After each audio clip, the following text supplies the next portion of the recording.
Well, sorry for this big delay in recording my thoughts on NXT TakeOver Toronto 2, since this is the first one in 3 years. Um, there's been a whole issue with my recordings lately. Like, I was trying to figure out the stag issue I was having. And plus, then I came down with something, and I just really couldn't make any more videos talking about my stuff, all these videos lately. Um, So I've been mostly busy dealing with all of that, trying to fix that issue. I think I got everything working now. So, and yes, I will talk about Fight for the Fallen soon enough. I hope to have it talked about before All Out. Um, so, yeah, NXT TakeOver Toronto. Triple H would have said to have been making an all-out kind of deal with it because he wants to show that he's still the king of kings when it comes to the wrestling industry in his show, and trying to prove that he can beat the All Out event prematurely. But All Out might have some tricks or two up its sleeve. It might be someone who's couldn't claim to be the best in the world at what he does, but that's a different matter. And that's just speculation on everyone's part. But yeah, so here's the thing. I fell asleep before the show, and I woke up around a minute or so when the show already had started, and it was in the middle of the NXT tag team match, the Undisputed Era versus the Street Profits, so I had to go back and rewatch it. And yeah, it was a pretty good match. It was really good. I actually made a rating of what I consider the show. It will be posted in the description if you want. But so I had given my thoughts on NXT Takeover Toronto on Twitter, but this is the more long form presentation, and this was part of the whole storyline fulfilling the prophecy that Undisputed proclaimed, where they would win all the gold. And they already had achieved their first goal, the NXT World Title, as I call it that, because there's no damn way I will recognize it as the developmental brand. Oh, it was a joy. And yeah, there's a bit of a despairing at the end of this video, so I'll get to that when I can. So, yeah. We had got this very entertaining tag team match. It was so awesome. It was. You had fans cheering for the Undisputed Era. You had fans cheering for the Street Profits, and everyone heading into this event was like on the mentality that the Street Profits were going to drop the titles because they've been on WWE Raw in these backstage segments because reasons. And everyone was expecting that in their first big title defense they were going to drop it. But as this match was going on, I was rooting for either side, really. I was hoping that we get a delay on the inevitable call-up for the Street Profits. But this was really good. Kyle O'Reilly and Bobby Fish are great as ever. The Street Profits really are continuing to surprise me of how good they've achieved. And yeah, I didn't know who they were. Like, I've seen them on time to time on NXT TV programming, but in the most part, I have not watched them. So seeing them in that ladder match that first time was really a eye opener for me. But yeah, so as this match continued going, it was becoming more technical and more high paced, and Kyle O'Reilly still alive because he has a death sentence half the time. They killed Kyle, you bastards! Mara's so hilarious. But yeah, I was on this mentality that, yeah, it was probably going to go to the Undisputed Era because the Street Profits were going to get called up since they've been on Raw for the past couple of months. Surprisingly, they won. They won. The Street Profits retained their titles. The prophecy is not going to be fulfilled that night. So it's going to be fairly interesting where they go from here. But, okay, this might be heavy spoilers on the tapings, and NXT's Twitter account and the main WWE website commented that, yes, they dropped the titles to them to the Undisputed Era at the TV tapings. That was worth it. Okay, I think I understand why this happened. I'm pretty certain Triple H just wanted to give them that moment in an NXT takeover because up until this point they were never doing an NXT takeover event. So they were long due for a match and they got their title victory. They were probably going to be given this long title run, but then Vince McMahon was like, "Hey, Hunter, I hate you. So bring more guys up." But yeah, when that happened, it was just annoying to see these guys be called up with the titles so soon. It felt like there was a lack of the separation of church and state. One side, the left not talking to the right, and the right not wanting to listen to the left. But yeah.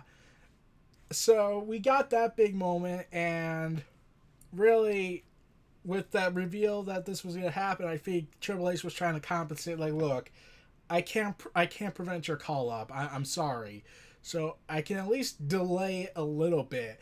You can have a run with the titles. You can have your first successful title defense. You at least earn that. But we're gonna have to have you drop it in a couple of weeks in TV time to the Undisputed Era. And I think that really sucked for them too a little bit because they were just finally getting this huge momentum, and now it's going to be threw out underneath. And that momentum, all that promise that Triple H made, was now ripped away from them, and they're going to be turned into laughing stocks on the main roster because fuck Vince and McMahon's philosophy. And plus, I could go with race cards, but that's a very shallow thing. He already has a hatred for the Japanese. We've clearly established that of how they treated Asuka and Kairi Sane. Yeah. So, yeah.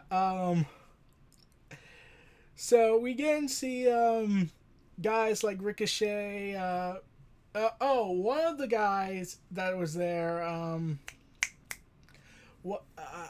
He's from Evolve, so he signed a contract with them, so he'll be getting to Evolve soon. I'm trying to remember his name. I'll probably come up to me as I go on in the video. But Walter was there, and I was like, oh yeah, Walter doesn't have a title defense take at this takeover. He'll be at the next takeover in the UK, which is just conveniently on the same night as, well, All Out.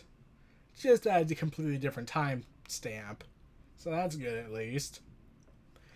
But we get to a match that everyone was looking at, everyone was hyped up for. I was. Because there's something about this match that really grinds my gears. You see, Triple H had a very different viewpoint of how this show was supposed to go. I don't know about the Street Profits tag team match. Like, there was clearly going to be very differences between what Triple H had envisioned and what eventually became what it was. Because Vince McMahon has had a knack for sabotaging anything Triple H tries to do that's great. Because Vince is that petty. But the last couple of takeovers, Triple H has had to try and compensate for all the mistakes that Vince McMahon created. Like Ciampa going down with an injury that Triple H promised him that they would lessen his schedule and lessen his work rate, and then when New York was finished, they would go and let him have surgery and take time off. Vince was like, fuck that, I already know this, but I'm going to triple his schedule and make him work with people who are incredibly stiff in the ring. I'm a genius. Which led to Gargano and Ciampa's final conclusion storyline to prematurely never get a conclusion. And in fact, even Ciampa admitted in a documentary he was pissed off about that, having to not finish that story that they spent, 2-3 years. Long-term storytelling's a joke to Vince. So, yeah, then they had to have Adam Cole take Ciampa's place, and all that stuff happened. Like, I wouldn't be surprised if the original plan was Ciampa versus Gargano. Gargano wins, and then he drops the title to Adam Cole, and then we get the Adam Cole rematch at this takeover. And now we get another match that was supposed to go very differently, and now we'll never see it. Originally, Candice LeRae and Io Shirai had two different matches heading into this show. You're seeing Mia Yim versus Sonya Baszler, but that wasn't always the plan. That was literally last minute matchup making.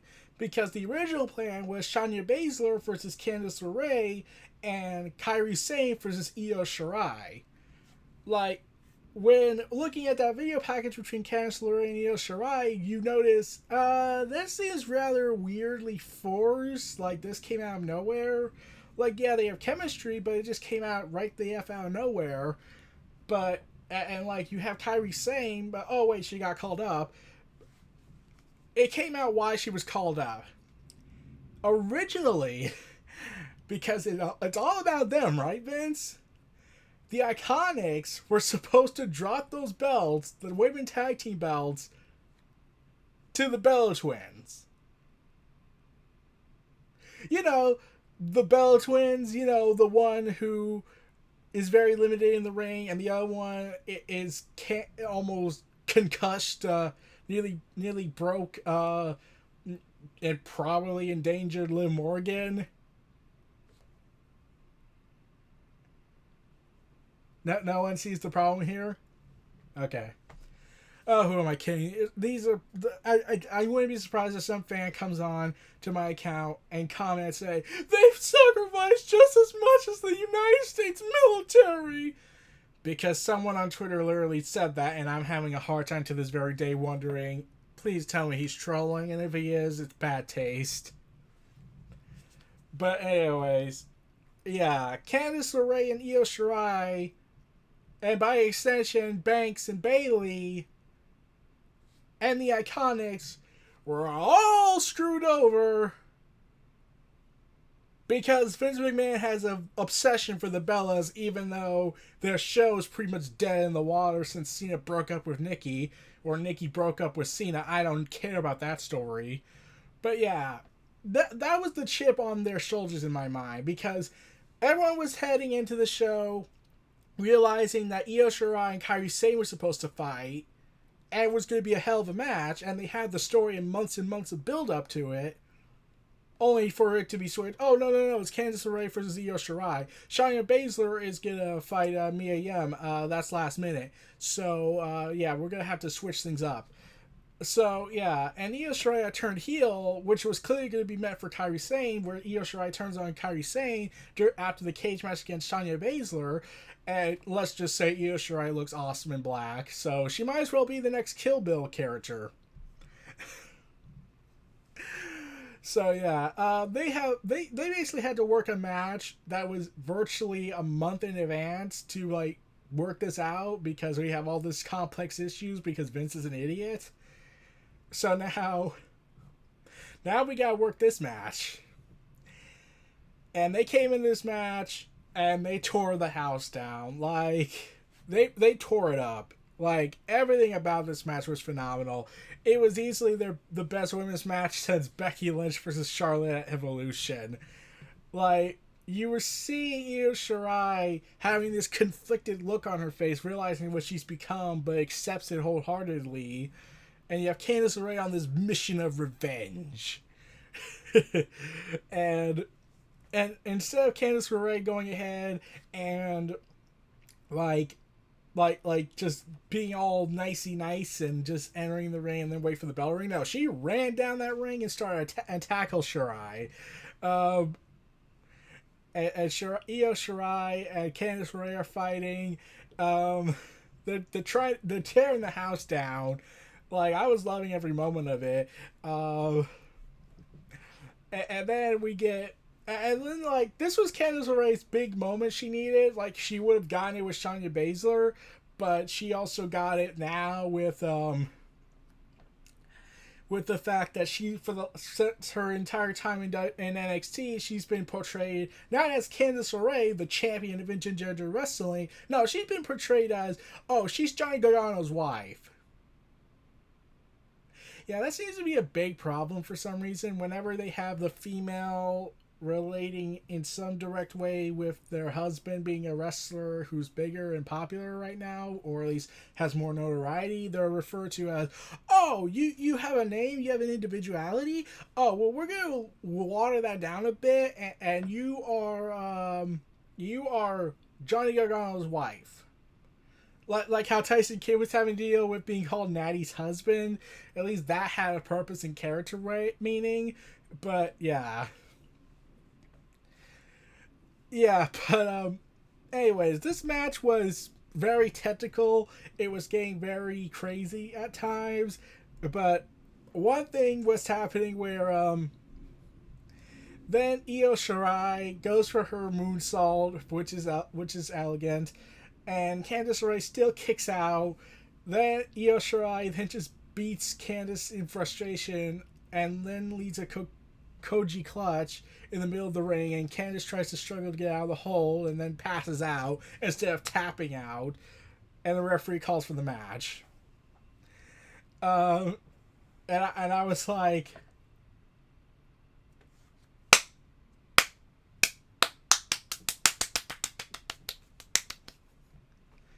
yeah, that was the best women's match of the night. So the fact that we see this happen was pretty awesome. I don't think there will. I think this is good. I think here's the thing. I was prepared about a week or so when I was planning to do this video initially before my technical difficulties occurred. I was prepared to pitch an idea how they could continue the storyline and feud, where basically this was the plan. They do Evolution 2, because that's now being rumored to be in the talks again, finally. And I was going to say we have Shayna Baszler defend the title against Io Shirai and Candice LeRae in a triple threat match. Io Shirai defeats Shayna Baszler in that match, holds the title. Candice LeRae builds herself back up. We get the title match in April, and Candice LeRae gets the victory and wins the women's title. That was the plan I was thinking they should do. However, that plan now means absolutely nothing in the grand scheme of things because of what's going to happen soon, from what I'm hearing. And I'll talk about that at the end.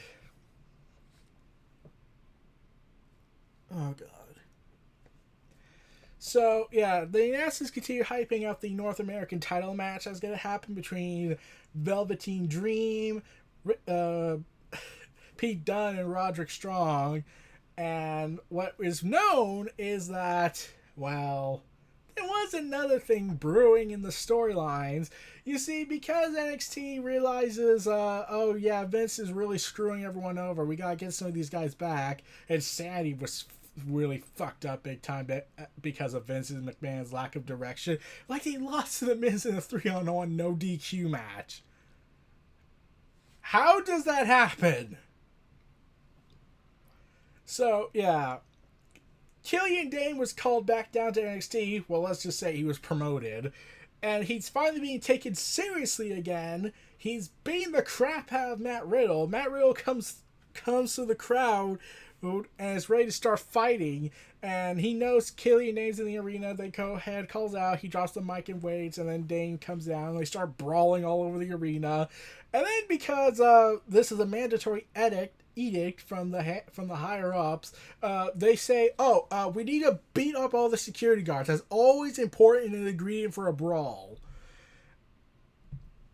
Yeah.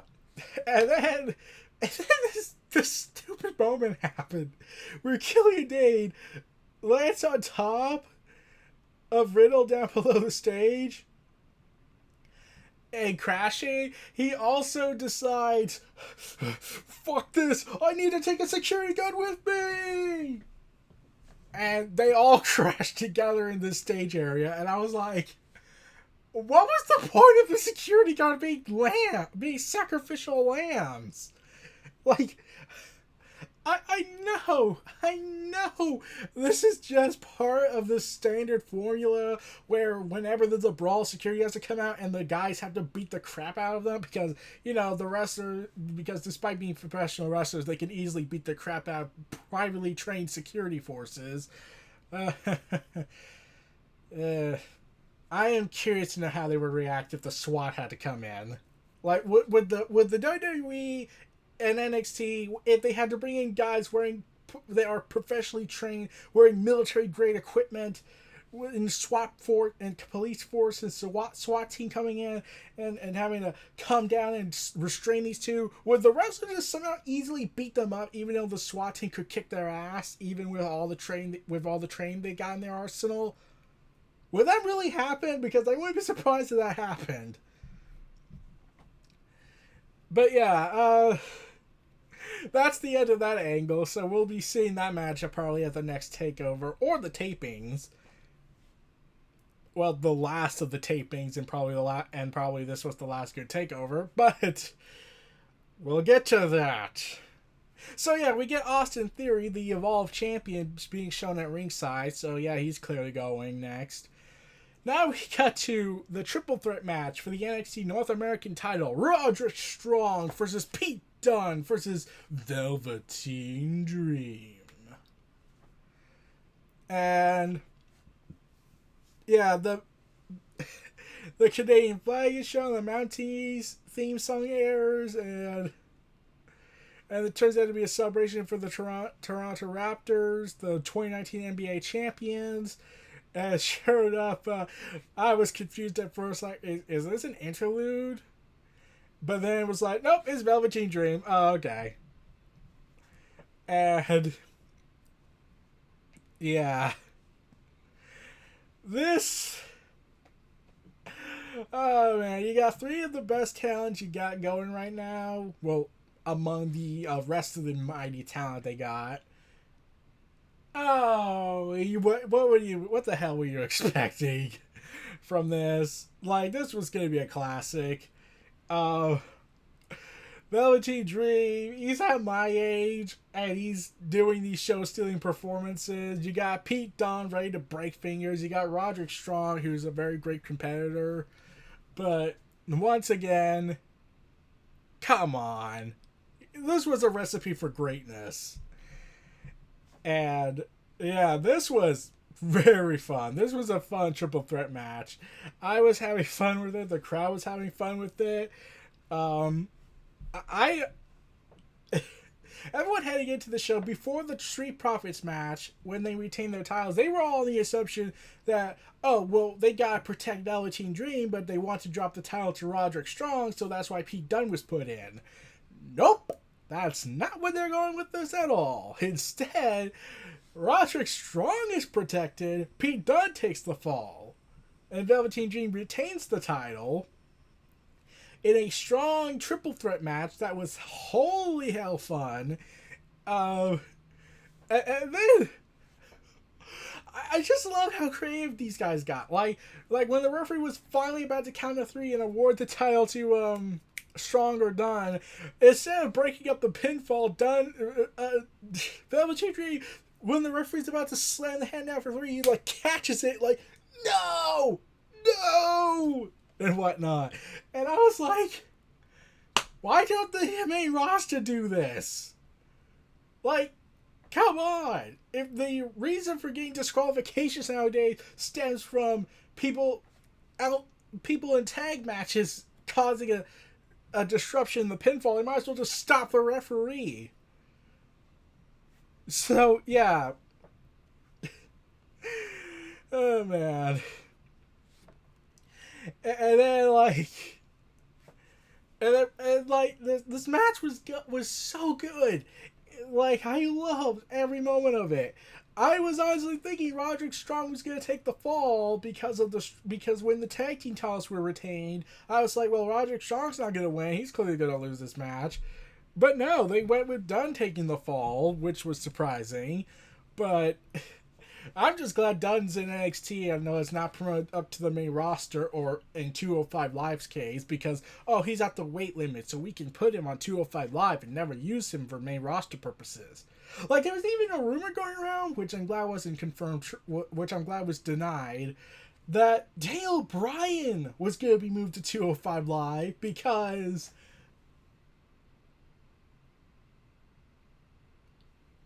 I don't know. But yeah, so Velveteen Dream retains the title, and this was after Roderick Strong almost got the victory, but Velveteen Dream was like throwing threw Roderick Strong's pin attempt and threw him out of the ring and stole the pin to retain. So, yeah.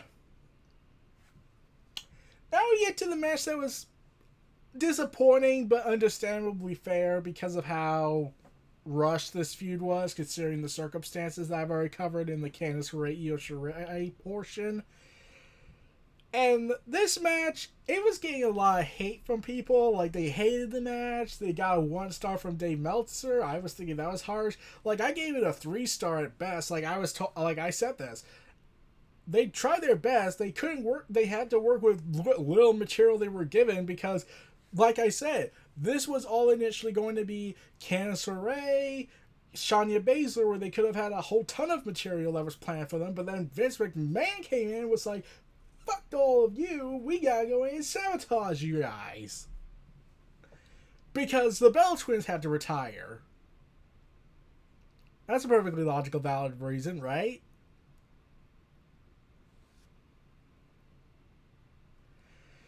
Yeah, so... Yeah, I'm not going to cover this match as much. Like, they were trying to do a more psychological aspect, but...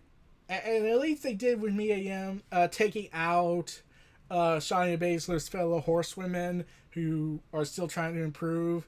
But yeah, they could not get that crowd back into the match. They were more like thinking like this was just basically a filler match, and they wanted the main event to start already. Yeah, I understood that, but at least it was entertaining for what it was for me. At least, like, I'm just not going to be a classic, but at least it was something we got out of this, and they gave it enough time to try and make it work.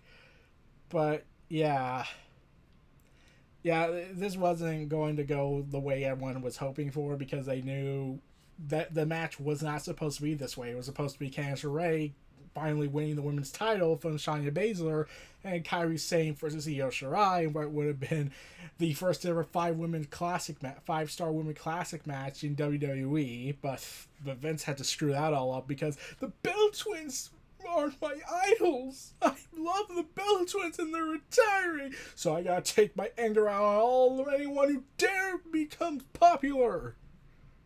At least that's how Vince sees it. Now we get to Johnny Gargano versus Adam Cole, baby, for the NXT World Championship in a 3 Stages of Hell match. Oh, I'm not kidding about that. Okay, so remember how nowadays they refer to it as 2 out of 3 falls, even though by that ruling it's just 3 normal matches, and therefore you have to win 2 pinfalls, instead of it being a 3 Stages of Hell match that hasn't been called that since 2009 between Triple H and Randy Orton at the Bash.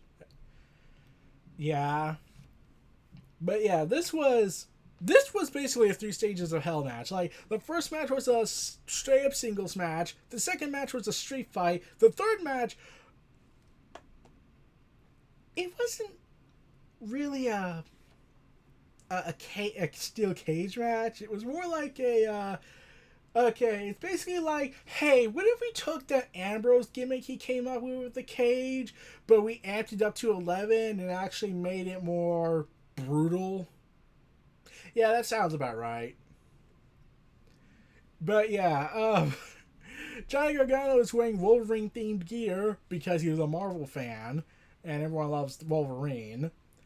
And then fans are chanting for Adam Cole as Gargano waits. And we get the shock. The system. Boom! And here's the best way to describe it. Dave Meltzer, for some reason, gave this a 4-star rating after Gargano and Cole had a 5.5 star rating and a 5.25.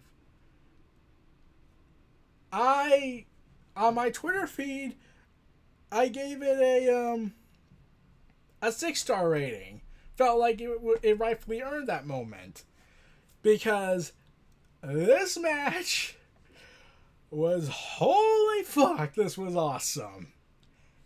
Everything about this match was freaking freaking awesome.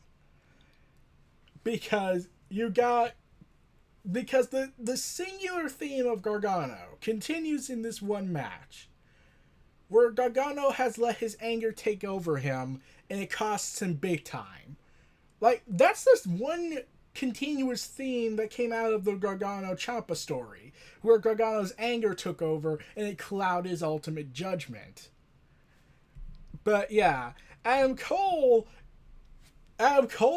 did his damnedest, Gargano was doing his damnedest, and then they had all these big moments, and then you got people popping to see the Sledgehammer come in, because they know that was a homage to Triple H, because, hey, it's the father of NXT's weapon! Let's cheer for that! Sadly, they did not spray paint it silver like Triple H did when he snuck it in for the steel cage against Lesnar a few years back. That would have been funny. But yeah, this match was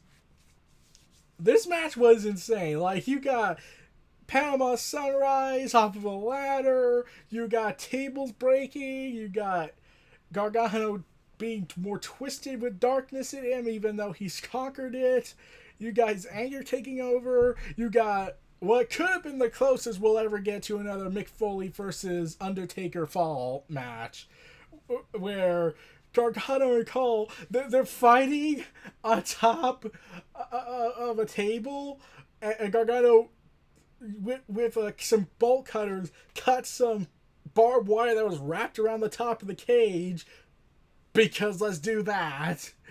And he said it forms a G somehow. Convenient. And Gargano tries to apply it on Adam Cole, and you would expect Adam Cole, being the heel, would do that, but no, it's the face is doing it. And then as they're fighting and fighting, you're just like, oh, this is going to end badly for one of them or both of them.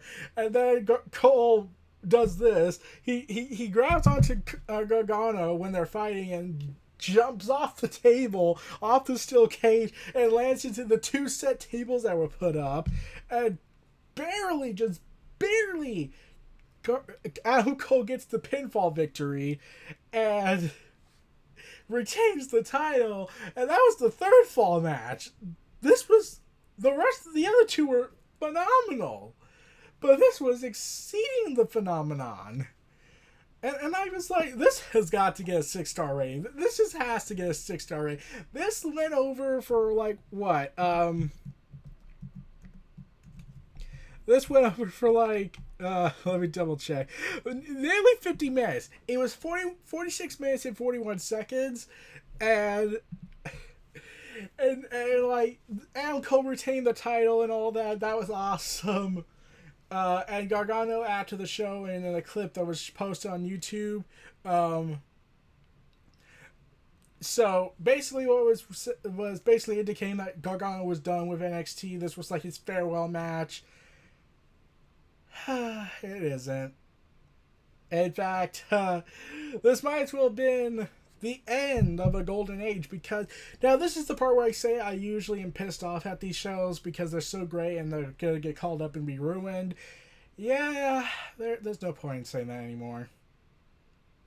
You see, it's been saying all day at the time of this video on Monday, it's been said that WWE is set to announce on Monday Night Raw that NXT is going to move to 2 hours, move to the USA Network to counter-program AEW, though they're not going to say that last bit, because they don't want to be seen as vindictive. And it's been said that Vince McMahon, despite everyone saying that was a terrible idea, is going to probably get involved in its business. Because, you know, disrespecting your NXT talent, who have shot at you as well, who have called you out on your bullshit, and all you've done is spat in their face, told them to stop doing certain stuff. You told them to tone down their product before the Royal Rumble because you knew they would outshine you, instead of actually trying to be better than them. And not if you're like, hey, these guys are good, I could do better, I'm gonna kick their ass and actually try for once in my life. No, you decide to say, could you tone it down? I don't want you better than me. I have a very fragile yet incredibly sensitive and incredibly complicated ego. So yeah, this will probably be the last of the NXT Golden Age. This is it. If everything that's been reported in the last week or so is true, that Vince McMahon is truly going to get involved along with Kevin Dunn, because God knows that's a great idea. This is the last good takeover. This is going to be the last phenomenal takeover we ever get. After that, it's going to be a varying quality, some being lower than trash, some being exceptional, but we'll never get the kind of quality we got from all the way from NXT Arrival all the way up to NXT Toronto 2 2019. This is it. It's over. So that's the most depressing aspect. Vince has sabotaged the NXT talent called up. Some have left because of it. Notably Pac, aka Neville, aka Adrian Neville, aka you never even sniffed the third hour when you were champion, so fuck your title reign. So yeah, Vince finally gets his wish. He gets to dilute everything WWE is. There's even been rumors that they're going to tone down the Wyatt family, the Wyatt Fiend gimmick. I seriously do hope that's not true, because I will be pissed, because that entrance was fucking awesome, and their music was awesome by Code Orange. I have it on my phone. I downloaded it when it came out on Apple Music, and I've been listening to it repeatedly, God knows how many times, especially during work when I'm allowed to. So, yeah. The two things keeping WWE creatively flowing a bit is now all in danger. One, because oversensitive parents can't handle their kids watching such intense imagery. Except this is not as intense as, I don't know, crucifixions by The Undertaker in 99, Undertaker putting people in body bags, a character that was said to have been burned alive by The Undertaker, a guy who has multiple personalities, who could go crazy if you've seen Split. Let's see, what else could I think of that was very, very controversial? Oh, anything DX did. Oh, wait, also, didn't Mae Young, I believe, went ahead and stripped bare naked at the Royal Rumble running around? Yeah, thank God that was censored, because even I would have been like, well, goodbye, world, it was nice knowing you. Because, like, no one wants to see a 9-year-old run topless. No one wanted to see that. Oh, Mae Young giving birth to a hand. We all remember that genius storytelling they did. Yeah, that may have been the Attitude Era, but not everything about the Attitude Era was pure perfection. Like, the hand gimmick, the hand thing they did was disgusting. And was really gross. But that's beside the point. So, yeah. Bray Wyatt holding a lantern with his old gimmick face sewn eyes shut and his mouth stretched beyond belief isn't the most disgusting thing they could do. And someone on Twitter, let me check. Let me double check on this. I talked about it. It got a lot of traction. It was absurd. It was stupid. So yeah, that's just some of what happened. Let's see. Let me find it.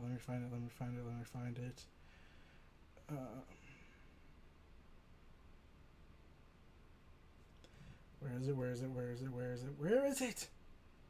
I know I kept a picture of it and I posted it on Facebook, but censored the person's name because, as much as I didn't like this comment, I wasn't gonna go have them harassed because that's just stupid. Let's see. It was about Bray Wyatt and oh god, that comment was so stupid. Like, oh my god, like, it's a fictional fucking character. It isn't real. Okay.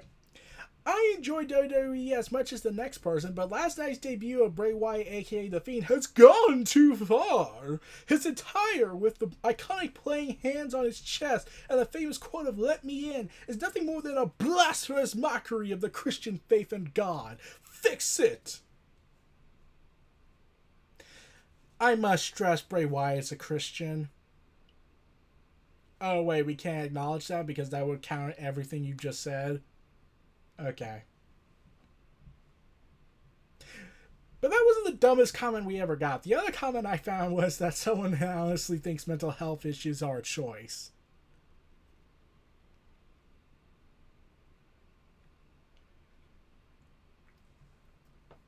I'm not going to go there. But yeah, back to the whole politically correctness is destroying the WWE's fundamental creativity. Yeah, Bray Wyatt's gimmick could be in danger. I wouldn't be surprised if they do tone it down. NXT's future is probably in jeopardy once it goes to USA Network. Like, I propose, like, I will be okay with 2 hours if they do this. Disband 205 Live, move its roster and the talent there, and the title, to NXT Full Sail. There. You have the roster now to fill up the second hour. But no, Vince is saying, no, we gotta implement the wild card rule. We need to bring in the Raw and SmackDown mainstream guys because they're mainstream. I mean, like, it can't be because people want quality storytelling, good wrestling, or, you know, long-term focus on a product. Oh, fuck that, right, Vince? So yeah, that's the more frustrating aspect we have to come to deal with soon, probably in the next coming months. All I know is that if all this is confirmed true about Vince McMahon's involvement with NXT, AEW wins. I'm calling it a day. AEW pretty much wins at this point. Like, besides the documentaries, what other factors do we have the network for? Nostalgia? Well, Vince McMahon killed the nostalgia well because he keeps overusing it. He had an entire episode dedicated to it. Nostalgic overload. But yeah, so this might be the last great takeover we may ever get for a long period of time, unless Triple H finally decides to think with a sledgehammer, in which case everyone will try and cover it up. So, yeah, those were our thoughts on what could be NXT's final Golden Age event, NXT TakeOver Toronto 2019, aka NXT TakeOver Toronto 2. This was Neo Reality Entertainment. If you like, comment, subscribe, and donate. NXT for more, and we'll see what becomes next of NXT.